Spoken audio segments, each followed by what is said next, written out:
Well, here you see the house sparrows have finally put in a appearance, and I said it's so pleased they've arrived back in my garden. But how do they fit in for the most common birds we have in the UK? Let's pan back out to see what comes out on the other bird feeders. Well, in at number 1 is the wren with 11 million pairs. And it's actually increased by 6.5 million pairs in the last 50 years.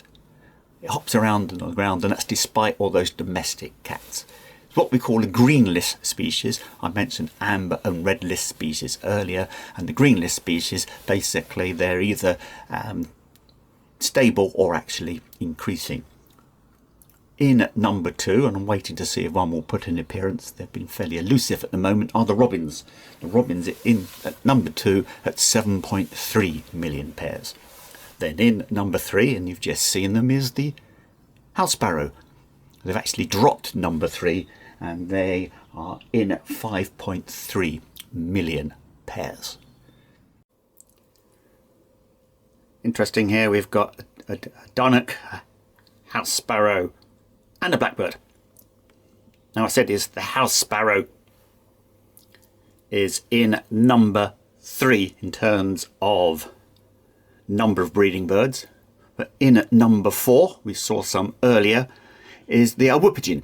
The wood pigeon, 5.2 million pairs, but from the point of view of biomass, it's the most significant at 5,000 tons in biomass. The second in terms of biomass is not a native species, it's introduced, it's the pheasant at almost 4,000 tons. In regard to the biomass of pheasants, one of the concerns is in the autumn, when a lot of young pheasants are released for shooting.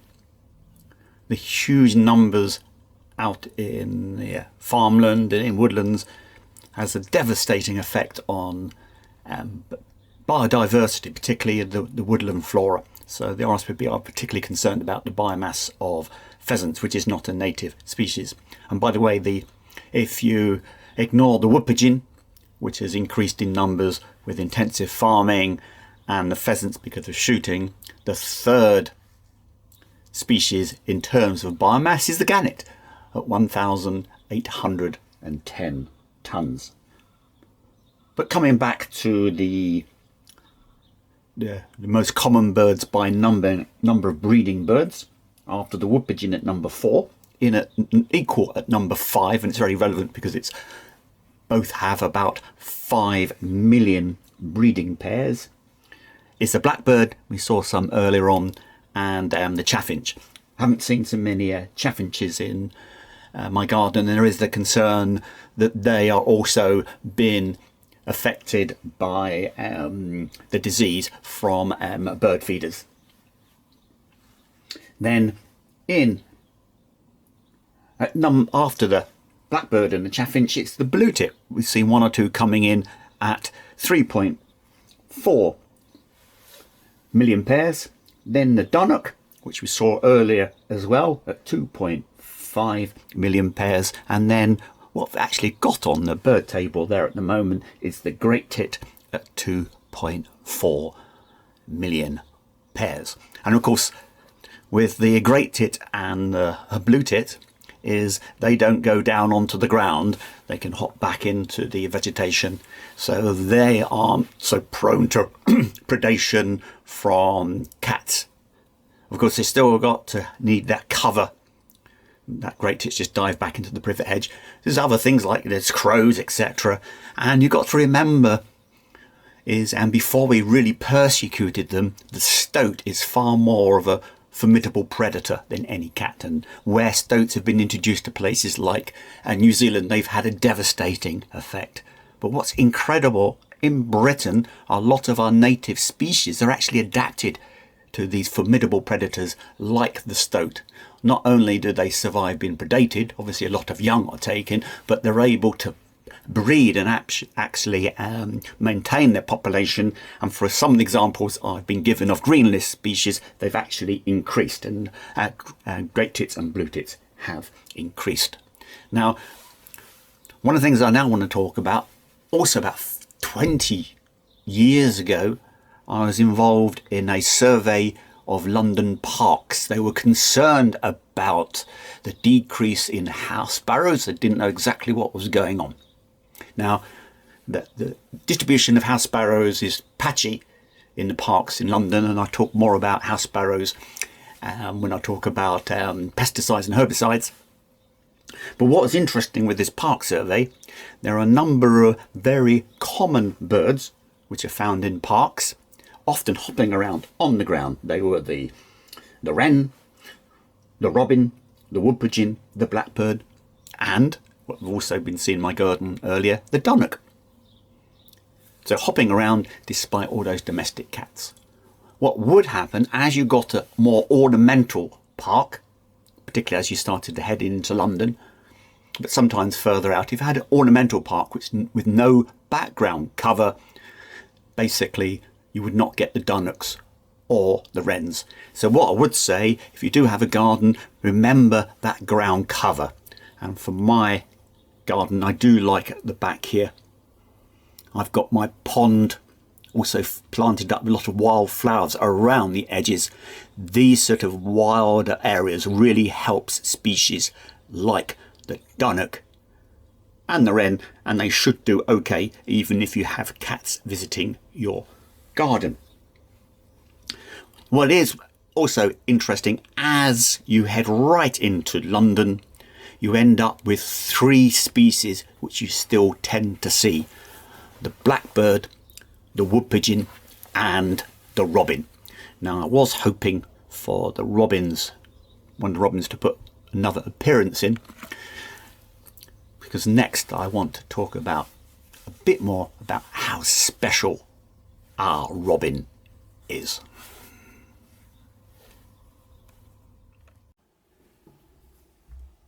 Well, here you can see the robin feeding at my bird table. It's often considered to be the most favourite of our British birds for the public, and a great tit coming in as well. And as I've mentioned, it's our second most abundant breeding bird at about 7.3 million pairs. And obviously one of the reasons it's a favourite, it's very obliging, hops around on the ground and often comes right up to you when you're gardening. Now, of course, around the world, a lot of birds are also called robins because they are familiar in the way they behave to our robin, but of course most are unrelated. Of course, many of these, which are very approachable in places like New Zealand and on offshore islands, they have really suffered from introduced mammalian predators, including cats, particularly feral cats, also stoats and rats. And as I've mentioned, one way we can actually help in these mammal eradication programs is to help by donating some money. Is, for example, with the rat eradication programs, they need funds to do the rat eradication, but also to monitor after the rats have been removed. Now, what's incredible about our robin is, as I've stressed, is habitat cover is important, but you do find the robin breeding right into central London. Even if it's a very urban area, if there's 1 or 2 ornamental shrubs, you'll still get the robin. And particularly during this time of lockdown, hearing the robin singing at any time of year has been a real gem for a lot of people during lockdown. So just think of it, in these sort of urban locations, it still survives despite all the cats. Now, it's found in a whole range of habitats apart from open moorland. Anywhere where there's a few trees or bushes, it will breed. So what's incredible, throughout its range in Britain, It has to put up with really formidable predators, particularly from the weasel family. The weasel, the stoat, the pine marten and the polecat.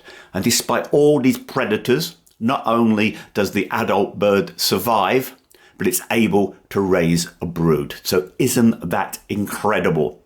Think about it, how well the robin, and also you've seen great tits and blue tits coming in, all of those are increasing in our gardens despite domestic cats. Now I have stressed the importance of habitat, but there is something else you need to consider. Even if you have a good habitat in your garden, there's some other factor which has changed significantly in the last few decades.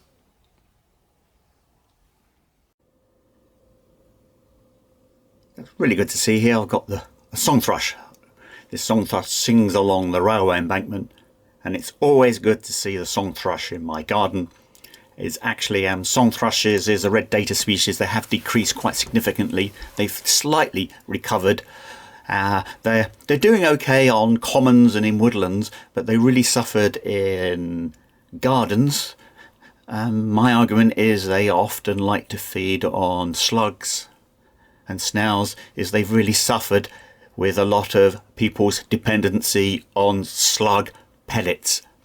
And now I want to talk a bit more about the huge issue of the overuse of pesticides and herbicides. And you can see also the Dunnock hopping interview just behind the song thrush. So now I'm in my back garden again. It's just to go over some of my earlier points, is with home improvements with PVC fascia boards for guttering. Do think of putting in nest boxes to encourage birds which have been suffering in the past. The other thing to remember with your bird feeders is to clean your bird feeders regularly. Also your cats, if they're a well-fed cat on good food, they're less likely to take wild birds. And the other thing is, back in my garden here, I've got my pond, little wildlife area. I have wildlife friendly gardens with lots of habitat, lots of places where they can escape from predators and where they can also nest. But there is one big difference now compared to the just after the war. It's our overuse of pesticides and herbicides. When was the last time you going down to the coast in the southeast of England, had to stop your car to clean the windscreen of insects? And unfortunately, I think with the cheap price of food at supermarkets, farmers have really suffered. We have had more intensive farming. We need to change this. I think we all realise is more wildlife friendly farming is better food for us and it's better for the environment. And of course the other big difference since the 50s, if you go to a garden centre, it does really frustrate me. Just rows and rows of pesticides and herbicides, just like a sort of chemical factory. It really frustrates me. And as I mentioned, the song thrush I think has really suffered because of slug pellets. With the house sparrow, obviously there's a loss of habitat. But one of the things I now think is the young need to be fed, or they're the seed eaters, the young need to be fed on insects. And there's far fewer insects, for example, in those London parks that I discussed earlier.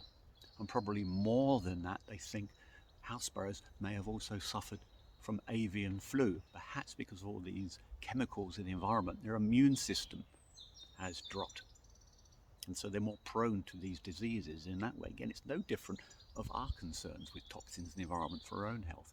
So I do think a lot of noble Caledonia guests, gardeners, will be trying to make their garden more wildlife friendly.